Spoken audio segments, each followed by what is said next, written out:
When I was a little kid, I always wanted to become a really good chess player, even if I could barely understand all the rules in it.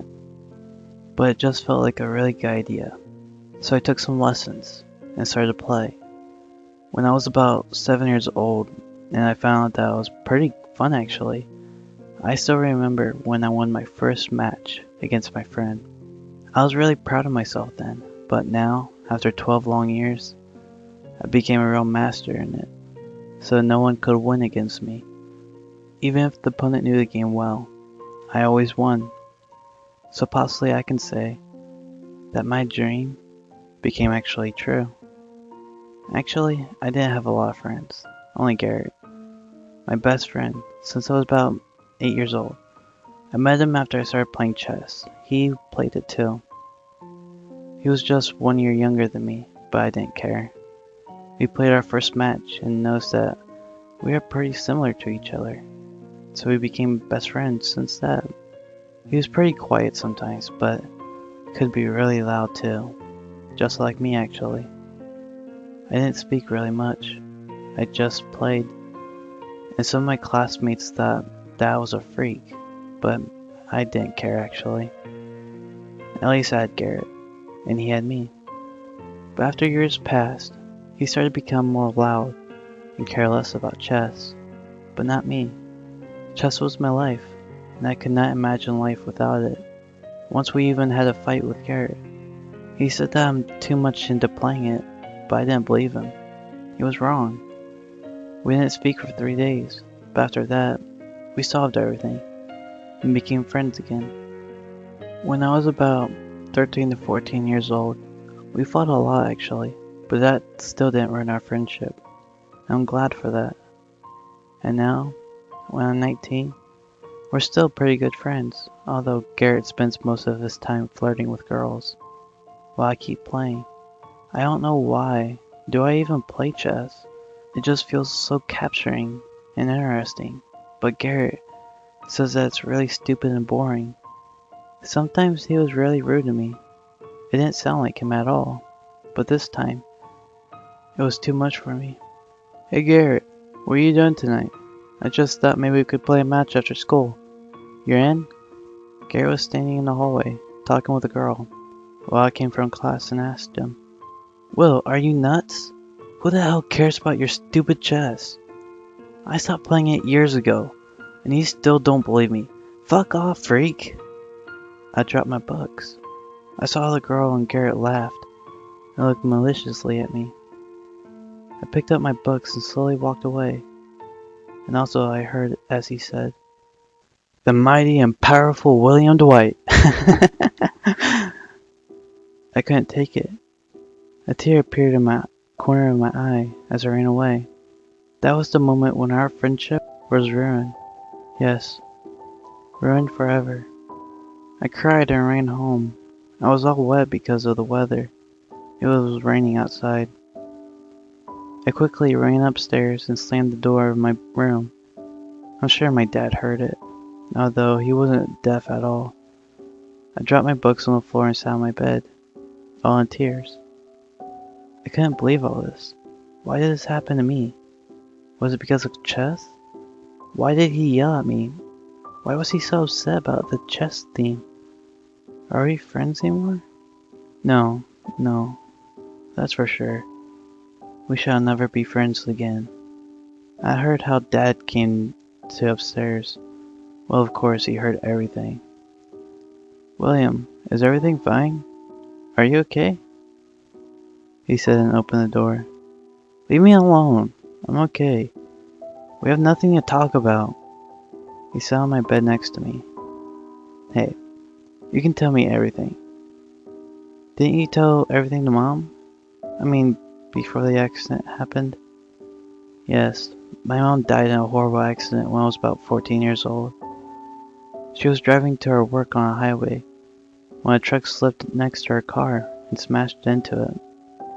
When I heard about it, I didn't go to school for a whole week. I just couldn't. I was too sad and broken. I couldn't take it then, but now, I'm fine with it actually. I understand. That's the circle of life. You can't do anything against it. I did, I said quietly. Dad looked at me. You know, Mom was really proud of us. I know that she still loves you, he said. I know, I murmured. Listen, you can tell me everything. He smiled.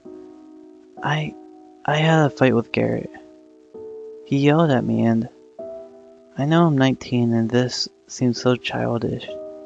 I still even live with you, but I'm not so tough inside. I feel too, and I don't think I'll be friends with him ever again, I said. It's okay, Will. Life is full of every kind of events. Even if you feel like this is the worst that could happen, you're wrong. Please don't cry. Everything's fine. I believe he is really sorry now. You can't be angry all the time. Dad smiled. I think you're right, but I still feel really bad. You said that chess is stupid. Do you think so? Maybe I should stop playing it. Never give up your dreams, son. I'm sure he understands. Dad stood up and walked out the room. Don't worry, everything will be fine, he said, and went downstairs. I took a pillow and threw it out of the room to the hallway. I didn't believe him. Garrett would never feel bad. I knew him too well. I felt how angry grew inside me. I laid on the bed. Well, I think that I should give it a try. It won't be so hard after all. I should sleep now. I'll think about it tomorrow. On the next day, I was staying in the hallway, waiting for Garrett's class to end. I looked at the clock. It was 1:58 p.m. A few more minutes and he would come. Just a few minutes. Don't be a pussy, Will. He won't do anything to you. This is school. Nothing unusual happens in school. The clock rang. I looked how people started coming out of the class, but I still didn't see Garrett. Maybe he was sick. Maybe he so sorry he couldn't come to school. Everything was okay after all. I stood there for a few more minutes, looking for Garrett, but I didn't see him. So I lifted my stuff and walked home alone. Later that night, I was laying on my bed watching TV when I got a call. I took my phone and answered it. It was Garrett. Hello? Garrett? Is that you? I asked. Yeah. Listen, Will. I'm really sorry what happened yesterday. I just was in a tough situation. And that girl was there listening, so yeah. I'm really sorry. Garrett said. I didn't expect that at all. It's okay. I forgive you. You're my friend after all. I smiled. Yeah. Hey, would you like to come to the park now? I brought some friends here. We could all hang out. Garrett asked, and I was even more surprised. Oh, sure. I'll be there in a few minutes. I smiled again and ran out of the house. I ran past a few blocks towards the park. It wasn't far away from where I live. Just a few minutes of running, and you're there. I arrived to the gate where was written Central Park and saw Garrett and others already waiting for me. I didn't recognize the others, but there was the girl again that laughed at me with Garrett when he yelled at me. There was about 6 tall guys and 2 more girls. Finally, I was there, standing next to Garrett, breathing heavily. So, what are we up to now? I asked. Oh, he doesn't know? Garrett laughed evilly, and I looked at others. They started to laugh evilly too. What don't I know? I asked. Something was wrong here. I started to be suspicious. Oh, don't worry, nothing important, my dear friend. Garrett grinned, and I gasped. Now I knew what they were going to do.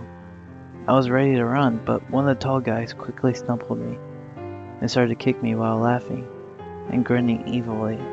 I tried to escape, but I was surrounded. The rest of the guys started to kick me.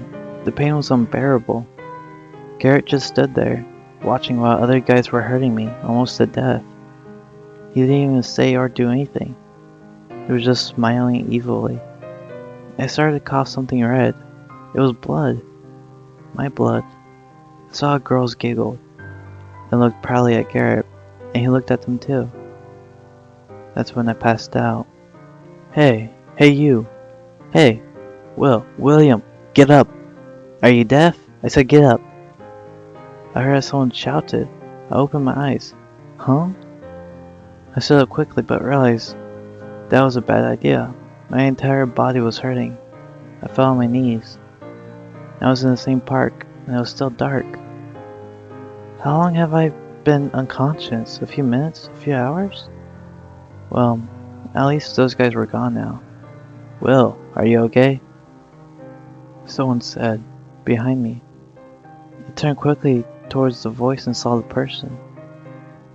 The person wasn't a regular human, some kind of demon, maybe. I stared at him, and he stared at me. Who are you? And how do you know my name? I asked. I still couldn't believe my eyes. Who was this demonic person? A friend? Or an enemy? I'm Seth. Nice to meet you. The demon smiled. I didn't respond. No, I was too upset. I was full of anger. How could he?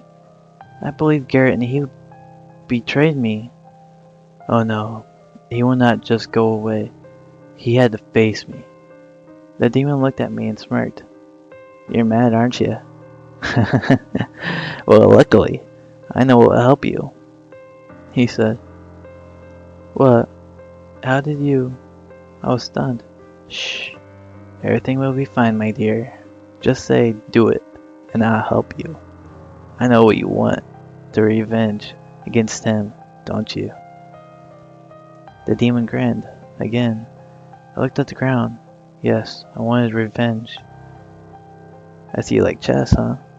Just say it. I'll help you. I had no choice. I had to do it. Do it. Well, my dear friend, it's payback time. I saw how the demon raised his arms, then walked towards me. Don't worry, William. Everything will be okay. Then everything went black. When I finished with my dad, it was payback time. Finally, I stepped over Dad's corpse. I was surrounded by blood, and walked towards Garrett's house. It was late night, stars were shining everywhere in light. Cold wind blew towards my face. What a beautiful night, full of blood and gore. I put my blade back into my pocket, and raised the cane. That demon was right. He did actually help me, a lot. Even if I look different, that doesn't mean that I can't feel the pain that Garrett left in my cold heart. But it didn't matter anymore. I have made my decision. Garrett's house wasn't far away from mine, but it didn't matter either. First I finished his parents and his little brother, walked upstairs where his room was. I opened his door slowly and stepped into the room. Garrett wasn't sleeping.